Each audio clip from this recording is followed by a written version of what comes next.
Allez, bonjour à tous, on est parti pour une revue du marché. On verra Bitcoin et Ethereum, on verra un peu d'order flow, de liquidation et de psychologie du marché sur le Bitcoin. Mais du coup, le Bitcoin qui est dans son range voilà, depuis le 19 août à peu près, donc ça fait une semaine. On a du coup les bandes de notre range. Voilà, on va voir ici le haut du range et ici le bas du range.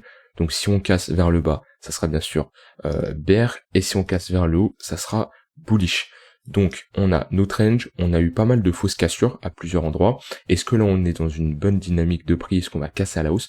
C'est ce qu'on verra dans cette vidéo. En tout cas, si je passe en H1, même en 15 minutes, on voit qu'on a eu une grosse liquidation. On a été chercher tout là, il y avait des zones à liquider ici. Voilà, tout ça c'était des endroits où on avait besoin d'aller chercher tout simplement la liquidation. Donc là où les gens mettent leur stop loss. Et on voit dès que cette liquidation a été prise, on s'est retourné et on a fait la même chose au nord en allant chercher toute la liquidation des stop loss qui ont été mis, donc tout simplement les shorters. Donc voilà, on a eu vraiment là une baisse de liquidation et c'est ce qu'on va voir de toute façon après sur l'order flow, il y a eu une baisse de l'open interest. Donc hop, on repasse en H4.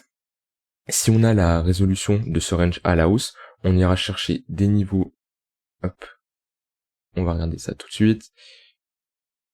On aura les 1,118 à aller chercher au niveau des 22 000 et je pense qu'on ira chercher au moins les 23 200 pour combler toute cette zone d'imbalance puisqu'on a un déséquilibre de marché qui est assez net. Mais en tout cas, on pourra faire une structure de marché, un W en 4 heures. Pourquoi pas aller chercher le haut de cet ancien range où on était en tendance haussière, qui est pour moi la tendance est toujours haussière tant qu'on ne casse pas, on ne clôture pas sous ce creux-là, le creux des 20 700 $.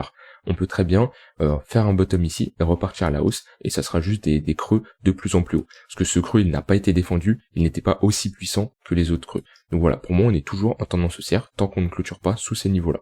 Donc ça, c'est une première chose importante à signaler.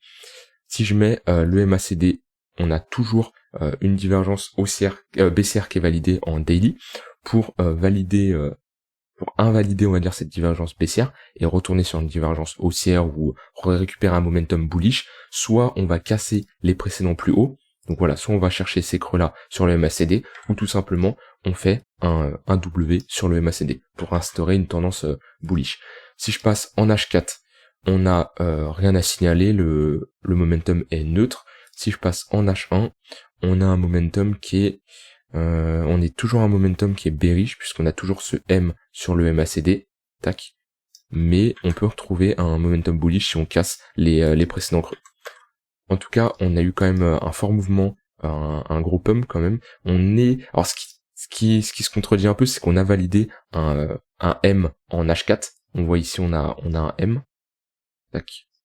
On voit qu'on a créé un top de marché, ce qui est assez bearish. Maintenant, on a tout ravalé, on a fait un bougie de ravalement, donc on ravale la bougie précédente, et on s'est rattagué au haut du range. Donc, est-ce que ça va casser à la hausse? D'un point de vue technique, c'est dur à déterminer, mais on va voir qu'avec l'order flow, il y a moyen de savoir. J'ai juste rajouté un indicateur, les tunnels Vegas, puisqu'il y a quelque chose qu'il va falloir vraiment se méfier, c'est que, s'ils veulent bien se mettre, le tunnel H1, qui fait souvent, qui a fait énormément résistance, on le voit très bien, on a été buté dans le tunnel H1 une deuxième fois, et on voit qu'on fait que de buter dedans. Donc est-ce qu'on va le casser? Si on le casse, ça serait clairement bullish. Ce qu'il faudrait, c'est le casser et faire un pullback dedans pour vraiment confirmer. Donc on va le casser, on retourne dedans et on repart à la hausse. Et là, faudra faire attention, parce qu'il y a le tunnel H4 qui pourra faire support, ou résistance, qui pourra faire résistance, et si on le casse, faire support. Comme ici, on voit qu'il a fait support, on l'a cassé, etc. Et on voit que c'est un très bon indicateur, où on a des points intéressants à chaque fois. Donc est-ce qu'on va casser à la hausse? D'un point de vue technique, c'est difficile à déterminer. Maintenant, on va passer au côté order flow sur le Bitcoin. Donc on va voir tout simplement des données sur l'order flow.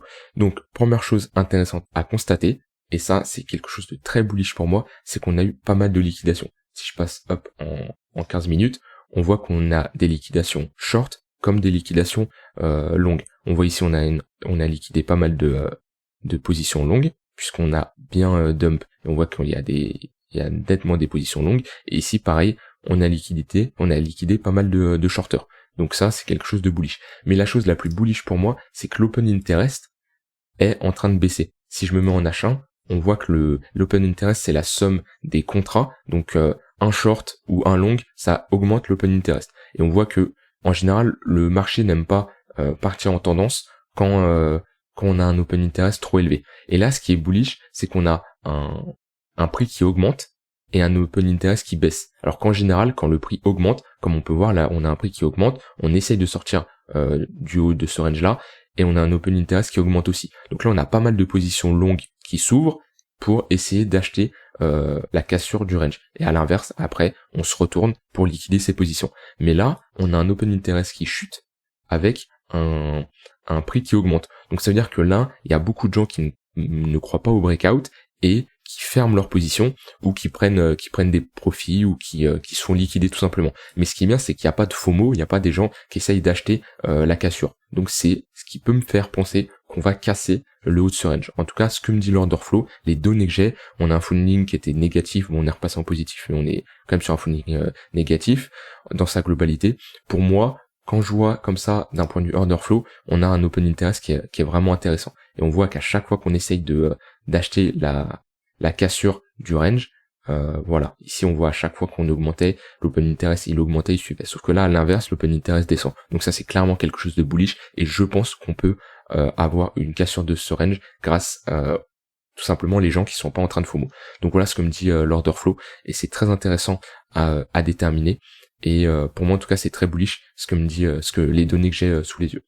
Donc voilà pour Bitcoin, pour l'analyse technique ou le côté underflow. On a toujours ces pics de liquidité à aller venir chercher aux alentours des 23 000, 24 000 $. Voilà, donc là on a pas mal de gens à liquidité, donc des shorters qui mettent leur stop loss ici. Et si on veut chercher les longues, faudra aller chercher les 19 000, 18 500 $ à peu près. On va aller sur Ether. Tac. Donc Ether, lui, alors il a pas la même dynamique de prix que le Bitcoin, puisqu'on voit que à l'inverse le Bitcoin est dans un range, alors que Ether, je vais enlever ça, ce sera plus simple pour le moment. Ether nous a fait un W en H4. On voit, il est assez visible. On a réintégré ce W, on est reparti à la hausse, et on voit qu'on est toujours en tendance haussière vu qu'on fait des creux et des sommets de plus en plus haut. Donc lui, Ether n'est pas dans son range. Par contre, il est en train de buter ici sur le tunnel Vegas H1 et H4. On voit qu'il y a une première résistance ici. On a rejeté. On est actuellement dedans. Par contre, si on le casse, ça sera vraiment bullish et on pourra aller s'attaquer au tunnel daily ici, qui a rejeté le prix la dernière fois. Mais en tout cas, Ether est clairement en avance sur le Bitcoin puisque on est en tendance haussière sur Ether alors que le Bitcoin est en range sur une unité de temps H4. Maintenant, si on ne casse pas ce range à la hausse, enfin pour Bitcoin, et qu'on le casse à la baisse, pour moi, pour Ether, on ira chercher cette zone des 0,118, 0,786, la zone de rechargement, et là on a, si vraiment on retourne là, on a vraiment une très bonne opportunité pour faire de l'investissement long terme. Un Ether sur les 1100, 1200 $, ça sera quelque chose de très bullish, surtout qu'on reviendra chercher la structure, où ici on a la ligne de coup du précédent W, donc du triple bottom, on a un triple W carrément, et si on revient sur cette structure, ça sera quelque chose de bullish. Maintenant, Ether, on n'en est pas encore là, faudrait casser les 1527 $ pour aller chercher cette zone-là, puisque Ether, on a la structure est un peu cassée vu qu'on a cassé le précédent creux, mais là, ce qu'on est en train de structurer, en tout cas, après on est sur un W en H4, on aimerait bien voir un W en daily, donc c'est-à-dire quelque chose comme ça serait beaucoup plus bullish. Maintenant, si Ether, vu comment il est puissant en ce moment, il peut très bien nous casser ses précédents sommets sans faire de W. Mais en tout cas, on peut très bien revenir. Est-ce qu'on a, alors je vais vérifier si on a touché les 0,118 sur le petit dump qu'on a eu ici. Hop. On les a pas touchés, on a touché les 0,382, mais on n'a pas touché les 0,118. C'est le niveau que je conseille pour avoir un deuxième creux d'un W. Quand on a un premier W, enfin un premier creux, le deuxième creux, de préférence, il est au niveau des 0,118 au minimum, pour avoir un bon retracement. Parce que ça, quelque chose hop comme ça, voilà, pour moi c'est pas un W. Le creux est trop haut, faut qu'il revienne un peu vers ce niveau-là. Après voilà, chacun son avis là-dessus, mais moi c'est dans ma manière de faire. Donc en tout cas pour Ether, on est quand même dans une zone, alors pour du trading il y a de quoi faire en fonction de ce qu'on structure. Maintenant pour de l'investissement long terme, soit vous faites du DCA, soit vous attendez de revenir sur des zones, alors on peut très bien ne jamais y revenir, hein, mais en tout cas la zone des 1200, 1300 $, c'est très intéressant. Maintenant il faudra suivre ce que fait le Bitcoin, mais pour moi on risque de casser par le haut. Alors c'est pas un conseil en investissement, mais c'est avec les données que j'ai sous les yeux. Pour Ether, Bitcoin, hop, on avait fait un M-Top Daily, on a été chercher le niveau théorique du M-Daily, donc si je mets l'extension de Fibonacci, hop, s'il veut bien se mettre, tac.